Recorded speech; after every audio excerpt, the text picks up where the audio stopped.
చిట్టిపల్లి గ్రామం మొదటి నుంచి కూడా తెలుగుదేశం పార్టీకి 83 నుంచి అంటే 42 సంవత్సరాల క్రితం నేను పోటీ చేశాను ఫస్ట్ టైం. ఆ రోజు బ్రహ్మరథం పెట్టారు. అసలు నన్ను తీసుకెళ్ళి ఆ ఊళ్ళో పెద్ద ఊరేగింపు చేసి చిట్టిపల్లిలో ఆ ఊపు చూసి మిగతా ఊర్లో ఆ ఊపు వచ్చింది. అదే ఉదాహరణ. అప్పుడే తాతాజీ అంటే ఎవడో తెలిసింది అందరికీ. తాతాజీ అంటే ఎవరో ఇప్పుడంటే 5 మంది అది తాతాజీ అంటే ఎవడో మొత్తం తెలిసిందంటే అది చిట్టిపల్లి గ్రామంలోనే. అలాగే మన కానీ వీళ్ళందరూ కూడా బాగా పని చేసుకుంటూ వచ్చారు. అలాగే మన గారు ఇప్పుడు జాయిన్ అయినటువంటి నాయకులందరూ కూడా పేరు చేశారు. ఇప్పుడే వాళ్ళందరూ కలిసి సూర్యబాబు గారు అయితే మొదటి పరిచయం ఉంది నాకు. అంటే పార్టీ రీత్యా సిద్ధాంతాల రీత్యా మనసులో ఒకటైనా పార్టీలు సిద్ధాంతాలు ఏడిస్తే కదా మనకి ఎడితే కదా తప్పదు. నాకు రాష్ట్రం మొత్తం మీద అన్ని పార్టీలు నాకు సరదాగా ఉంటారు. సరే ఎలక్షన్ వచ్చేటప్పుడు కొట్టుకు తప్పదు అయ్యింది. ఇది రాష్ట్రంలో ఆంధ్ర రాష్ట్రంలో ఎక్కడికి వెళ్ళినా అన్ని పార్టీ వాళ్ళు కలుస్తారు. నాకు ఫ్రెండ్షిప్ వేరు. మళ్ళీ పార్టీలకు వచ్చేటప్పుడు సిద్ధాంతాలు ఎవరి సిద్ధాంతాలు వాళ్ళకి పెట్టి పోతుంటాం. అలాగే మనోడు నేను కూడా మనసు కలిసిన పార్టీ పరంగా సిద్ధాంత పరంగా విభేదిస్తుంటాం. ఒకసారి తప్పదు. ఒకసారి ఒక విషయంలో చంద్రబాబు గారికి నాకు కూడా విభేదాలు వచ్చే పరిస్థితులు వచ్చాయి సిద్ధాంతాల మీద. అలాగా ఇవాళ చాలా సంతోషం. ఇవాళ రాష్ట్రం చాలా ఇబ్బందికరమైన పరిస్థితిలో మీరు చూస్తున్నారు. ఎక్కడ చూసినా దోపిడీ. నేను ఇసుక దోపిడీ అంటాను. జనం అనుకుంటారా ఇసుక దోపిడీ ఏంట్రా అని మాట్లాడతారు. ఆ ఇసుక దోపిడీ గురించి మేస్త్రీలు అడిగి చెప్తారు. ఎన్ని రాష్ట్రం మొత్తం మీద బిల్డింగ్స్ ఉంటాయి. ఇల్లు కట్టుకుంటారు కదా, బిల్డింగ్ కన్స్ట్రక్షన్ అంటాం మనం మా భాషలో. ఆ కన్స్ట్రక్షన్ వల్ల రాష్ట్రం మొత్తం మీద కొన్ని లక్షల మంది బతుకుతున్నారు. మేస్త్రీలు అవనివ్వండి, ఇసుక వ్యాపారస్తులు కానివ్వండి, ఇటుక వ్యాపారస్తులు కానివ్వండి, సిమెంట్ వ్యాపారస్తులు కానివ్వండి, మరి తర్వాత ఐరన్ వ్యాపారస్తులు కానివ్వండి, కరెంటు వేస్తారు కదా కరెంటు వ్యాపారస్తులు కానివ్వండి, కిటికీలు తలుపులు వేసుకునే వాళ్ళు కానివ్వండి, వీళ్ళందరూ లెక్కేస్తే రాష్ట్రం మొత్తం కొన్ని లక్షల మంది ఉన్నారు. ఈడు ముఖ్యమంత్రి చేసిన తప్పుడు పనుల వల్ల కన్స్ట్రక్షన్ తగ్గిపోయింది. ఎలా తగ్గిపోతుంది అడగచ్చు మీరు. సంవత్సరానికి 1,00,000 ఇల్లు కట్టారా? కానీ ఇటు పెట్టినట్టు ఇసుక రేటు పెరిగిపోవడం వల్ల, సిమెంట్ రేటు పెరిగిపోవడం వల్ల, ఐరన్ రేటు పెరిగిపోవడం వల్ల, దీనివల్ల 1,00,000 ఇల్లు కట్టవలసిన ఇల్లు 5,000 పడిపోయాయి. ఆ 5,000 పడడం వల్ల వీళ్ళందరికీ పని లేకుండా పోయే పరిస్థితి వస్తుంది.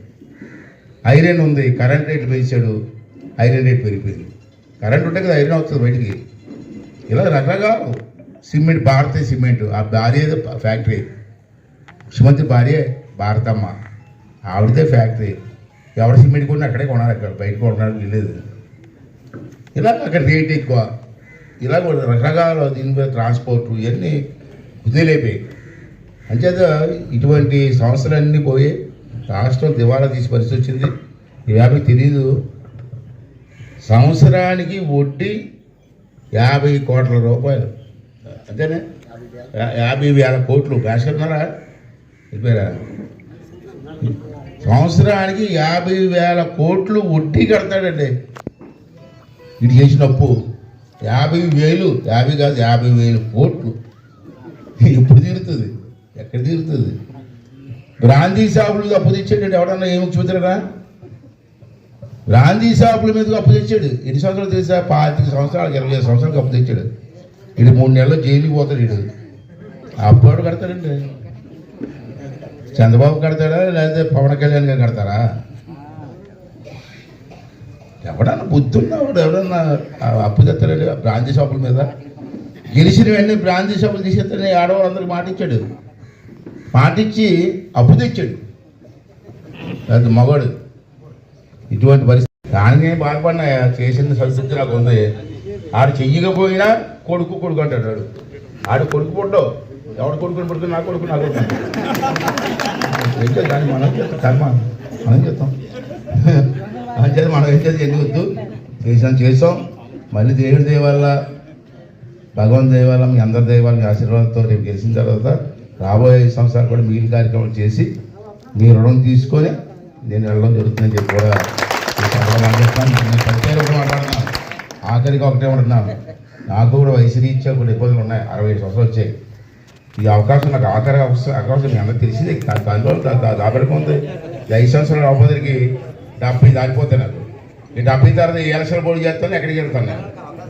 అంటే ఇది ఆఖరి అవకాశం కాబట్టి మీ అందరి ఆశీర్వాదంతో ఈ ఆఖరి అవకాశంలో మీ ఆశీర్వాదిస్తే మరొక 5 సంవత్సరాలు మీకు సేవ చేసే అవకాశం కల్పించమని చెప్పి మీ అందరినీ కూడా కోరుకుంటూ మరి వేళ ఒక మంచి మనసుతో రాష్ట్ర అభివృద్ధిని దృష్టిలో పెట్టుకొని నాతో చేతులు కలిపి తెలుగుదేశం పార్టీ జాయిన్ అయినటువంటి సోదరులకు సోదరిమణులందరికీ కూడా సూరిబాబు గారికి సోదరిమణులందరికీ జాయిన్ వాళ్ళందరికీ దానికి మనస్ఫూర్తిగా అంగీకరించడం కాదు, ఒక 10 రోజుల నుంచి నా దగ్గరికి వచ్చి పెడదాం సార్, ఇప్పుడు పెడదాం సార్, ఇప్పుడు పెడదాం అని చెప్పి వీళ్ళు కూడా అంగీకరించి చూపించారు. ఆ తలనొప్పి నాకు లేకుండా చేశారు. అంచేత మీరు అందరూ కూడా కలిసి పనిచేసి మంచి పూర్వం మెజార్టీ అలా తీసుకొచ్చి నర్సీపట్నం గెలుపులో ప్రథమ స్థానం చెట్టుపల్లి నిలబడాలని చెప్పి మీ అందరినీ మనం కూర్చుంటూ ఇంకా సెలవు తీసుకున్నాను. థ్యాంక్ యూ వెరీ మచ్ అండి. మరిన్ని తాజా వార్తలకు చూస్తూనే ఉండండి మైత్రి న్యూస్. ప్రతి క్షణం ప్రజల కోసం. Please subscribe.